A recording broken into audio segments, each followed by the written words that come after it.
Thanks for joining us tonight. I'm Kyle Clark. I'm Kim Christensen. Tonight, people in Aurora held a vigil for a 12-year-old boy who was hit and killed while riding his scooter in a marked crosswalk over the weekend. 9 News reporter Shalima Maharaj is there along East Iliff between Chambers and Buckley. And Shalima, not the first crash in that area. No, not at all. Aurora police tell us that so far this year, there have already been 54 crashes along this stretch of Iliff. And the one that took place over the weekend, that was the first deadly crash of the year. Now, earlier on today, behind me, there were a number of people gathered, friends, family, perfect strangers, all to honor the life of a little boy who loved cars and loved motorcycles. APD says he was riding his scooter in a marked crosswalk here when the teenage driver failed to come to a stop. Now, careless driving is the leading cause of crashes in Aurora. Police say 40% of all crashes in the city so far this year were the result of careless driving. Now, in this case, police say the driver was speaking to a passenger in the car. We spoke to Bo Hernandez, who's lived in this neighborhood for the last 10 years, and she says people need to slow down and pay more attention. 1 second. That's all it takes. We have children all around here. We have 4 new children that live across the street. They ride their bicycle in their yard because they can't ride it on the street because it's so dangerous. Now, Aurora police held a news conference earlier today urging people to drive more carefully. Now, they say that no charges have been filed in this case. That is expected in the coming days. Live in Aurora, Shalima Maharaj, 9 News. A little relief in the heat in the form of rain today. Look at this, a good little shower. We saw some downpours in many areas, and we're not finished with these storm chances just yet. In fact, they return tomorrow, which is good.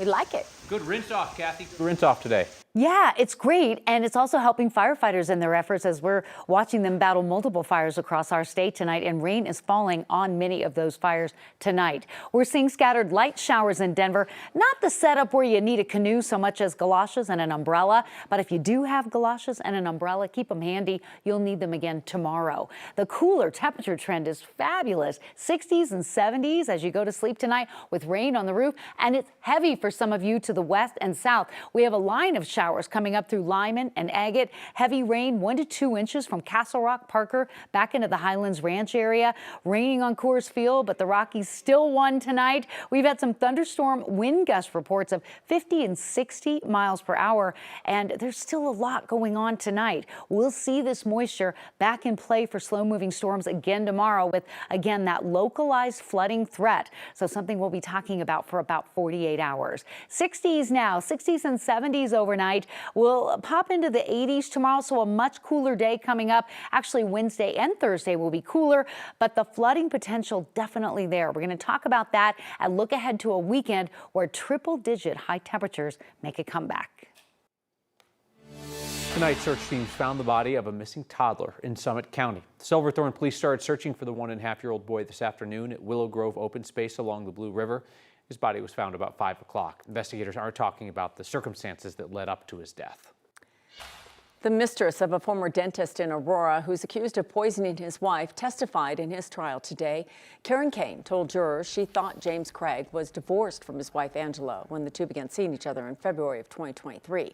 Prosecutors read some of the nearly 4,000 texts between her and James in the 3 weeks between when they met and Angela's death.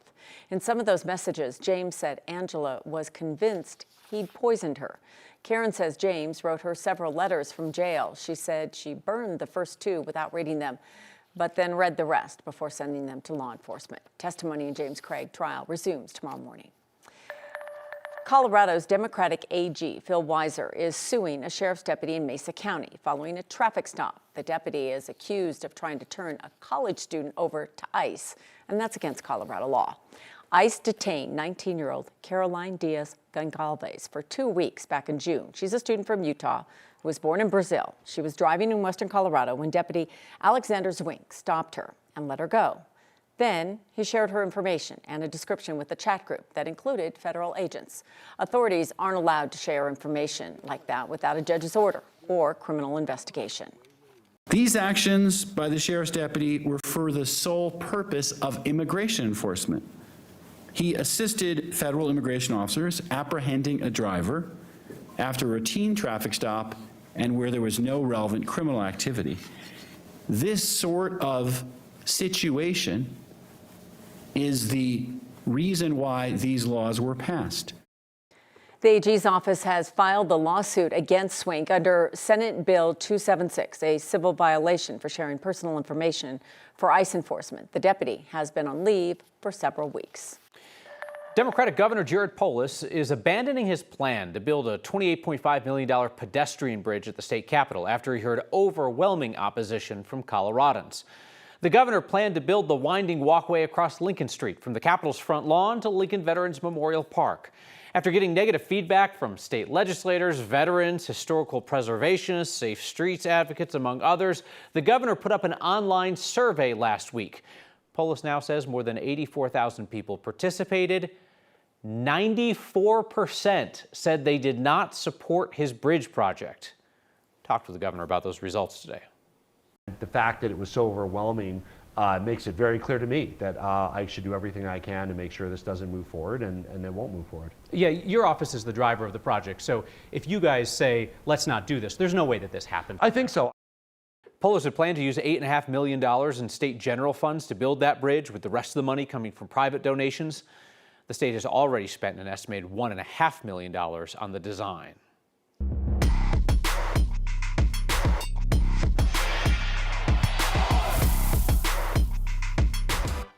So last night here, we told you what the name of the new women's professional soccer team in Denver was going to be, and we asked you to please act surprised when it was announced today and be respectful about it, and you all were, and I appreciate that. But you knew here last night it was going to be Denver Summit FC. And that was not among the 6 choices that the team put up for a fan vote, though Colorado Summit FC was on that list. The team will debut next year. They'll play their first 2 seasons at a training facility being built in Centennial, and then they'll move to their permanent home at a stadium set to be constructed in time for the 2028 season. Let's bring in 9 News reporter Janelle Finch on this. And Janelle, the newly named Denver Summit FC, not the only similarly named club team in town.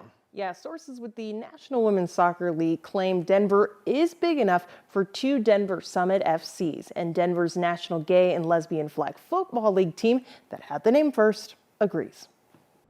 The wait to find out the name of Denver's National Women's Soccer League team has finally come to an end.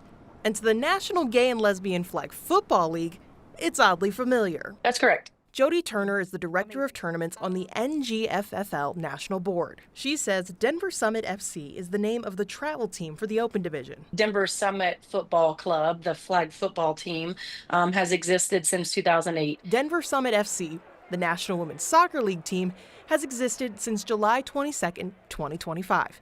But back in February, the nameless team let the public have a say. 6 names were up for consideration.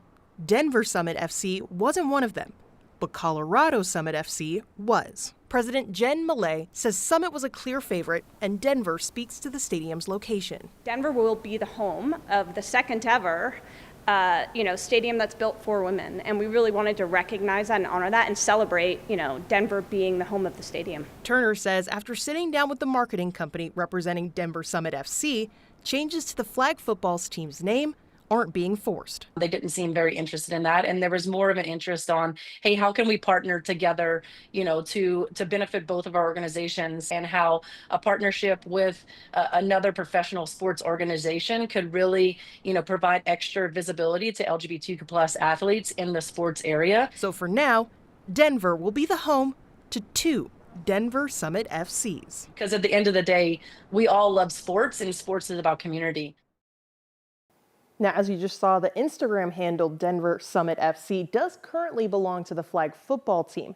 The team's Facebook page is also listed as the Denver Summit Football Club.